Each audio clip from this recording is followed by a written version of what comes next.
Every time I used to be in the city and I'd run into Tone and Poke, I didn't really work with them, but they always used to drop a jewel on me. They used to tell me, don't make beats, make records. And after a while, it started to make sense because even looking at now, you go online, you see a lot of people put beats together and stuff coming together, and you see them working.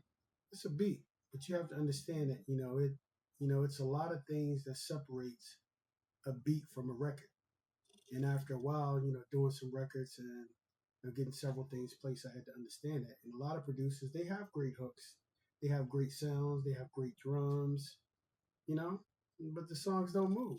Saying they be repetitive, like I said, which is why I'm bringing this topic up because I went from making beats to scoring films, and it takes more arrangement.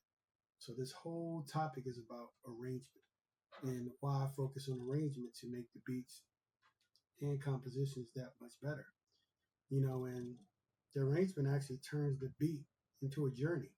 And that journey either gets you hype, which beats are demanding, or it services the story, which is what I do when I'm scoring a film.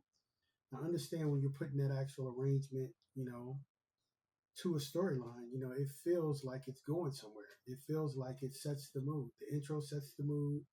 The verse creates the space. The pre-chorus builds up the tension in the actual song, and then from there, the hook delivers the payoff, and then you come back to a breakdown or a bridge where you take the listener through those pieces, and then you bring them all the way back. At that particular point, you see that the arrangement is not just where you place the drums or the instruments. It's how you guide the listener from the first second of your beat all the way to the last. Now, I'm pretty sure this is going to be a couple different parts. As a matter of fact, I'll do it in a couple different parts so that way I can break down each part to you.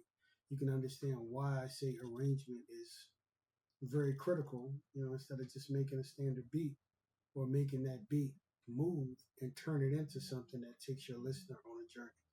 So it's going to be multiple parts, and I'll touch on multiple things so that way you can understand why it's critical and then break down certain parts that lets you know how to do the arrangements. Everybody has their own method, but I do more of it now because I'm in the scoring films and it requires it. It's a lot of stuff changing. Like even the film you see going on behind me, it's changing. So this is part one of several parts, and we'll keep breaking it down.